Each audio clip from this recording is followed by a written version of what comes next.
Margaret saw the commercial 3 times in one afternoon. A friendly voice, a big number on the screen, and a card that looked like it came from the government. Up to $2,000 a year, it said, on your Medicare Flex card. So she called the number, ready to sign up for the card. And the man on the phone was happy to help her, because that card was never the thing he was really selling. What Margaret almost signed away to get a benefit that turned out to be a fraction of the promise was her entire Medicare plan. So what is a flex card really? Where does that money actually come from? And why do the ads make it sound like free government cash? Today, in plain English, I'll walk through what that card is, what it isn't, and how to tell the real benefit from the sales pitch. This video covers the flex card ad itself. It does not cover whether any one plan is right for you, which is a bigger decision for another day. Here's the first thing to understand, and it clears up almost everything. There is no government Medicare Flex card. Original Medicare, Part A and Part B, the coverage from the government, does not hand out a prepaid card for groceries or over-the-counter items. Not one. So every Flex card you've ever seen advertised comes from somewhere else. A private Medicare Advantage plan. Medicare Advantage is Part C. These are plans run by private insurance companies that Medicare approves to bundle your coverage. And to compete for your enrollment, many of them add extra benefits that original Medicare doesn't. Some dental, some vision, some hearing, and yes, sometimes a prepaid card with an allowance for certain items. That card is a feature of that private plan. It is not a check from Medicare. It's closer to a coupon the plan gives you for joining. And once you see it that way, the ad starts to look very different. The big number, the $2,000, the $2,800 a year, is the headline. But the card is bait on a hook. And the hook is, to get it, you have to leave the coverage you have and enroll in that specific plan. The card isn't the product. Your enrollment is the product. The card is just what gets you to pick up the phone. So let's talk about the number, because this is where the promise and the reality part ways.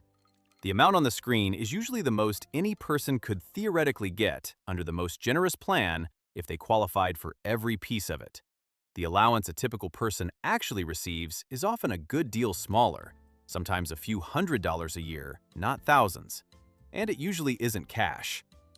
It's an allowance you can spend only on a specific list, approved over-the-counter health items, sometimes groceries, sometimes a utility bill, and only at certain stores, and often only in set monthly amounts that you lose if you don't use them. And picture how that allowance actually behaves once you have the card, because this is where the shine comes off. It usually arrives in small monthly buckets, say a set amount each month for over-the-counter health items. And in many plans, whatever you don't spend by the end of the month simply disappears. It doesn't roll over. It doesn't become cash.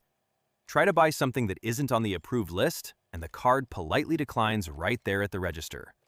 So the $2,000 a year often turns out to be a modest monthly credit for a narrow list of things at certain stores that you forfeit if life gets busy and you forget to use it. There's another catch buried in some of these offers. The very largest allowances, the ones the ads love to show, are frequently reserved for people with certain chronic health conditions. It's a special category of benefit, and if you don't have the qualifying condition, that headline number was never available to you in the first place. The ad shows you the top of the ladder and lets you assume you're standing on it. And even a real, generous card comes with a calendar you should know about. A Medicare Advantage plan can change its benefits every single year. The allowance can shrink, the approved list can narrow, or the card can quietly go away for the next year entirely. Every fall, your plan mails you a letter called the Annual Notice of Change that spells out exactly what's shifting. The card that convinced you to join in your first year may be a smaller card, or no card by your third. And the only way you'll know is to actually read that letter instead of setting it aside. So why does this whole machine exist? Follow it calmly, because it isn't hard to see. Private plans are paid for each person who enrolls, and enrollment season is a race. A dramatic, easy-to-picture benefit like money on a card is the single most effective way to get a phone to ring. Nobody is necessarily lying. The card can be real. But the picture is built to make a modest, restricted plan benefit look like free government money. The gap between those two things is exactly where people get surprised. And here's the part that can actually cost you. To chase that card, Margaret was about to switch out of original Medicare and into an Advantage plan. That's not automatically a bad move.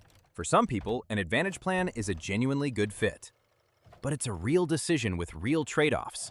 A network of doctors you have to stay inside, plan approval required before some care, and a plan that can change every single year. Trading all of that sight unseen for a coupon? That's the mistake the card is designed to hurry you into.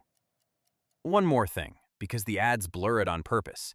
You'll sometimes hear the Flex card mixed up with another pitch, the one that promises to put money back in your Social Security check. That's a different plan feature entirely, and it has its own catch that we've covered before. For today, just hold on to the clean version. The Flex card is a spending allowance on a private plan's card. The Give Back is a reduction in your Part B premium, and neither one is a pile of free government money waiting with your name on it.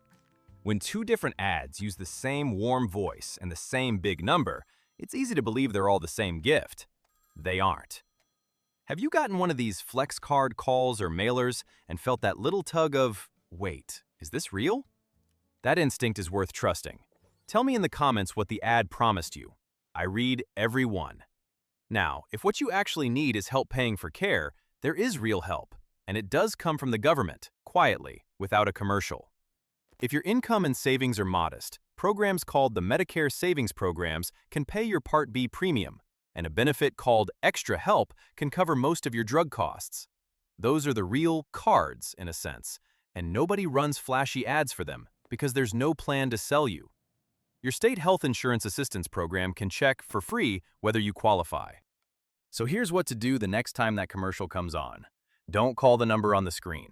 If a Flex card interests you, treat it as one small feature of one plan and compare that whole plan, the doctors, the drug list, the rules, on Medicare.gov's own plan finder, or with a counselor who has nothing to sell you.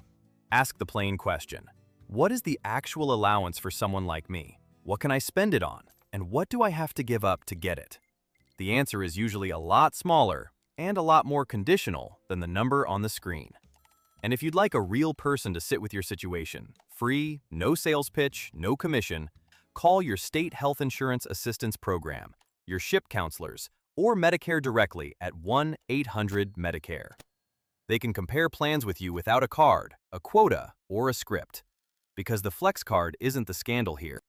It's real, for the plans that offer it. The trouble is the story wrapped around it, the one that turns a small, restricted plan perk into free government money and uses it to rush you through a decision that lasts all year.